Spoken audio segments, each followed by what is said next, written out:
With that, I'm going to now pass over to Sam Marwood. So Sam is a community-driven problem solver from Central Victoria, from Kyneton, as we heard, who's redefining the farming and agriculture industry. Sam's got a background in environmental science and social entrepreneurship, and spent his early years as a policy advisor to the Victorian government before connecting to his roots, farming and all things to do with the environment. In 2016, Sam recognised an emerging farming problem. Retiring farmers were simply selling off vast amounts of property, and with it, a deep understanding of farming. And all the while, young aspiring farmers, as we just heard, found it near impossible to acquire the capital and acute knowledge to begin a new generation of farmers. So the answer, Cultivate Farms, a matchmaker for retiring farmers and want-to-be farmers alike. Since its launch, Cultivate Farms have nurtured many new farming partnerships across Australia, with the first of its kind in Albury, now operating as Hicks Country Beef. So over to you, Sam. Nick, thank you very much, and thank you to Georgia as well and Sustain for pulling this together. And loved hearing from Tanya and Julia, and looking forward to Joel as well. We talk all the time around this issue of how do we back the next generation of farmers. Hopefully, some of you have heard about us before, and I wanted to honour your time by giving you something a little bit different to what I normally present on. So if you go online, you'll see my buff head everywhere on YouTube.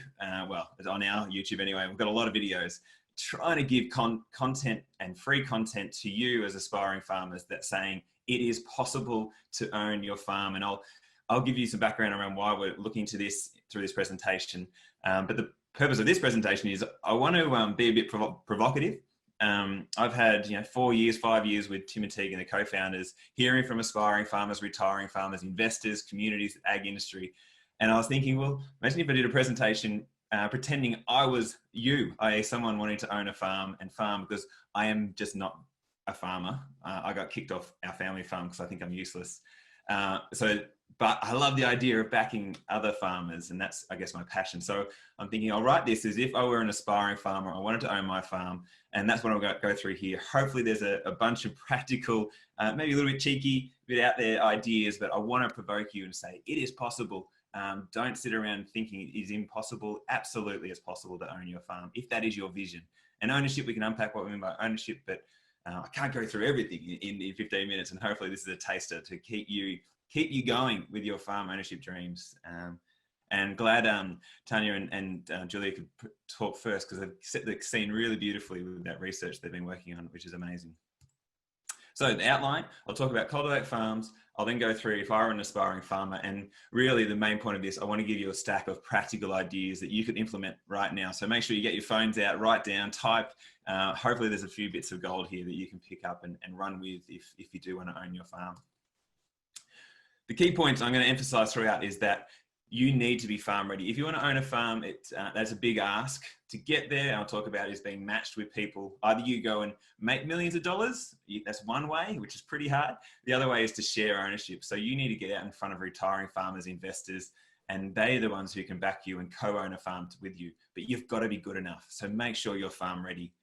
The second point is about writing. You need to know what you want to do. You need to have a plan around the model farm that you've wanted for your whole life. You need a 30-page document outlining why you're the best, how it's going to make money, a 5-year financial model. Writing things down is so powerful. I can't emphasize that enough. That is, I'm annoying to all our aspiring farmer members. Write, get a plan down. Why would anyone back you if you don't know what you want to do? And then with that, you'll have confidence to go open doors. There are people sitting on farms across the country who don't know you exist, and they would love nothing more than to share their farm with you or to invest with you. They just don't know about you because you haven't written a document, and maybe you're not quite farm ready either. So do those two things and go open doors. So Cultivate Farms, we started this, as Nick said, in 2016 to solve our own problems. So Tim and Tegan are the co-founders and good friends of mine, and Tim said one day, all I want to do is own a farm. But I'm not a millionaire. Imagine if there was a business that helped to buy farms for young people. And I went, yes, where is that? Then where is it? And so we Googled, there's nothing we could find across the world. And we still don't think there's anything quite like the solution we've got across the country and across the world. And we try to figure out, well, what does that mean? How do you own a farm unless you inherit it? And the solution, and we never set out to create a matchmaking service, but that was the solution. It's matching people together to own a farm. And we did think about calling this eFarmony. That's my running joke, but we stuck with Cultivate Farms, and it is at the very, we are matchmakers is how we show this. And our aim is to talk to aspiring farmers, retiring farmers and investors, and let them know about the power of sharing ownership. And again, we can talk about the technical details of what that means later, but there's plenty of lawyers and accountants who can help with that sort of thing.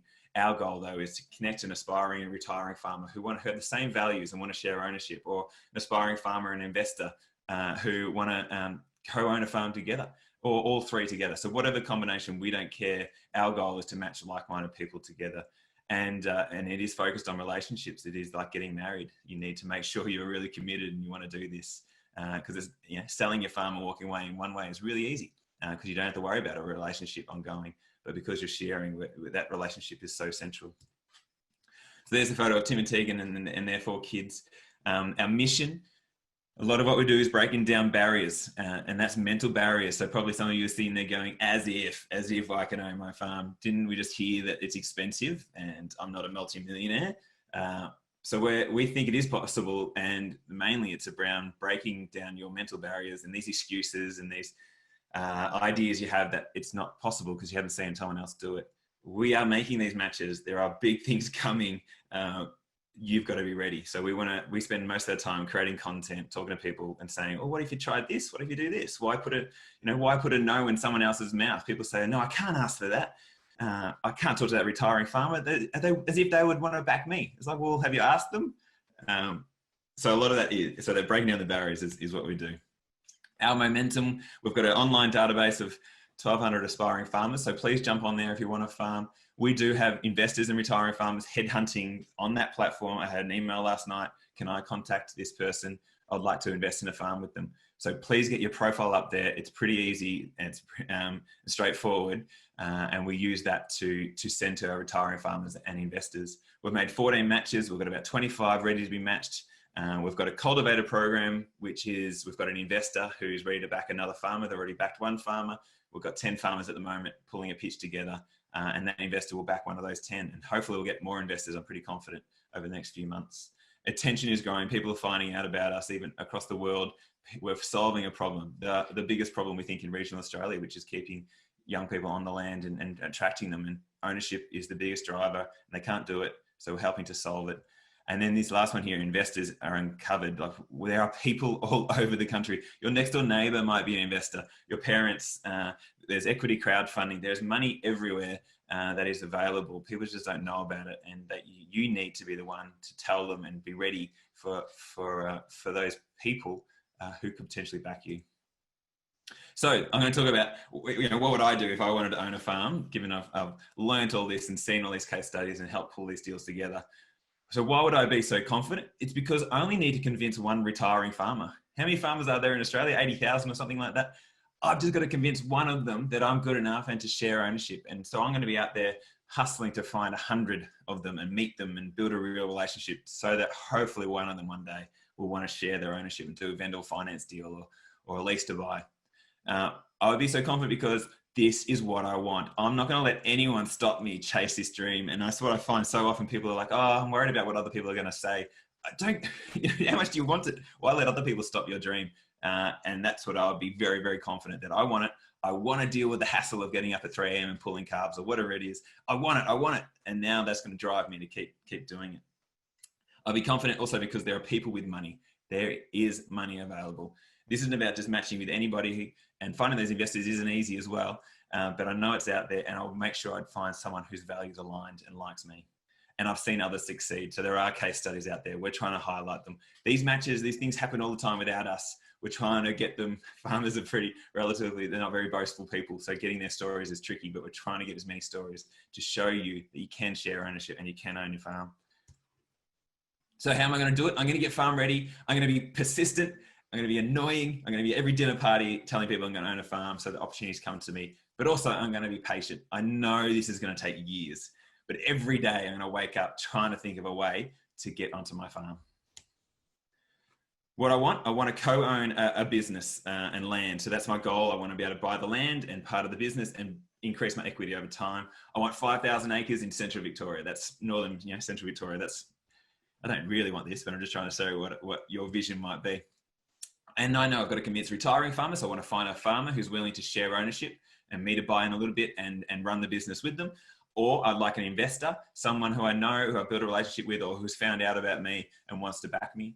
I want to convince farm advisors. They're the ones who know all the farmers in the district, know all the retirement age farmers. And I want to know community champions who are there wanting to support their community. And I'll be telling them, you can support your community by backing me and use me as a case study to get other young people and next generation farmers onto the land. There are three sort of tactics I'll go through. One's farming. I want to become the best farmer. I want to learn from the best. I'll be Googling, YouTubing, out there practicing, trying things. I have a farm job working for someone who's the best as well, and build my skills to prove to others that I will rock up every day and work hard and show people I want it. People talk about you and word gets around and people know you're a really hard worker. Opportunities will come. I will lease a small farm. I don't care how big it is. I want to show that I'm putting my own money on the line. I can invest in myself. Why would anyone want to invest in you if you won't invest in yourself? I'm going to put money away. I'm going to show I can save and run a business, because that is going to be proof why someone should back you. I might even invest with another farmer. I'll go buy a herd, or I'll back a garlic farm or whatever it is, but invest with others who might have access to land that you might not. And I would volunteer for my idol. I would get on YouTube and Instagram. I'd follow those farmers across Australia that I love. And then I'd just say, hey, can I come volunteer for you? They'd say yes, because you're not asking for money. And I'd learn so much about them and what they're doing. And I'd get their contacts and more doors would open. And apologies for the speed, but I just want to pump this into you, and hopefully some of these things can click and we can chat after. Next thing, I would write a pitch. We've got a farm pitching template on our website. I can send it to you, a Word document, and it helps you outline what you need to show to someone why a particular farm would be good enough. I would pick a farm, my ideal farm, doesn't matter if it's a sale or not. I would write about it. I would say why I'm the best and how it's going to work. And I'd do a 5-year financial model. And I'd maybe even set up a board. So I get my accountant, a lawyer, a farm advisor, and I say, every 6 months, I want to catch up with you and help me pull this along. And to tell people I've got my own board, even without a farm, to show I've got a team behind me. Then finding farms. The next one is, how do you find farms? You know, it is hard to find a lease. It's hard to find someone who wants to back you, but you can, and it does happen. And a lot of this would be, well, the way I'd probably go about it is documenting my journey. I'd get on my iPhone, I'd be doing webinars like this, and I'd be going, here I am out in the paddock today. I'm looking at the grazing regime for the year. And then every now and then I'll talk about, hey, I want to get my own farm. I get a following of 300 people. That's all I need. And I constantly create content to get to the audience so they know that I'm after a farm, and one day someone will find out about it. People will talk about me. I'll get a call from someone to say, I've seen you, you cheeky little bugger. I think you're great. I want to back you onto my farm. How about it? I'd do Facebook ads. I'd interview retiring farmers and create content. I'd ask farmer questions online. I'd use Facebook Marketplace. What a ripper thing that is. You should be putting a post up saying you want a farm. I'd do newspaper ads. I'd interview farming champions, again, creating content and getting my name out there. And I'd comment on farming content on Twitter all the time, provide advice and value, and get my name out there so people know about me, so that I have more chance of someone offering me a farm or backing me. You've probably got heaps of excuses around what's holding you back, and I want to get rid of them. There might be someone in your life who thinks you shouldn't be a farmer and is knocking you and pulling you down. How do you get new friends, move them on so you've got the right people alongside you to follow this dream? Because it's a big, bold dream, but you need people alongside you to help you get through there. You might say with social media, that content, that idea around documenting my journey is crazy because no one's on social media. Everyone is on social media. That is where attention is, and it's free. You might not be good enough, or maybe you're not, and maybe you need to work harder and spend 5 years building your skills. But why compare yourself to someone else? There might be that a retiring farmer loves you because of your attitude compared to someone who has more skill. Who knows? Again, don't put the no in someone else's mouth. Get out there and ask. You're worried about comments, what people say about you. Say, oh, I've seen you online trying to get a farm, you know, as if you're going to get a farm. Again, I would, you know, it probably hurts, but I'll be like, well, I want a farm and I'm going to make it happen. Get out of my way. You don't know how to write a pitch. I don't think anyone was born writing pitches. You'll learn, you'll get there. There's people to help you write that. You don't have the time, stop watching Netflix. I don't know any retiring farmers. Drive down driveways, ask people, find retiring farmers. And I don't know rich people. Again, there are people with money everywhere. You never know where they are. Unless you ask, you won't uncover them. Get out there and promote yourself. I think this is the key. How much do you want this? Hopefully you realize it is absolutely possible. It's about convincing one person to back you. And if you really, really, really, really want this, then there really shouldn't be anything stopping you making this happen. It won't happen overnight. It could take years, but the chances are it can happen. Key points: get farm ready, write a pitch document, go on our website, download it, get a 5-year model, use P2P Agri. It's a great platform for financial modeling, and get out there and open doors and go get your farm. Thanks, gang. Amazing. Thanks so much, Sam. That was really uplifting and inspiring. I love your positivity. I love your practical suggestions. I love what you've done, what you've achieved with Cultivate Farms. Absolutely fantastic and inspiring. And thanks for sharing all of that with us today. Really brilliant. Yeah, it reminds me of something I saw years ago when I went traveling about face your fears and live your dreams. We've got one life and we've got to seize it with both hands and make the most of it. And that's, I can see what that's all you're all about, and helping other people to do exactly that. And yeah, overcome that little voice in the head saying no, to get past that and to believe in yourself and back yourself in and bring other people with you. And you're there to support people to do that, which is absolutely amazing and fantastic. So thank you very much indeed. Brilliant. Thank you for your attention and for watching this video. Click here or somewhere to watch more of our videos. If you're new here, please do subscribe. We want more of your attention. We want to get you inspired to get onto your farm. Let's get you farming.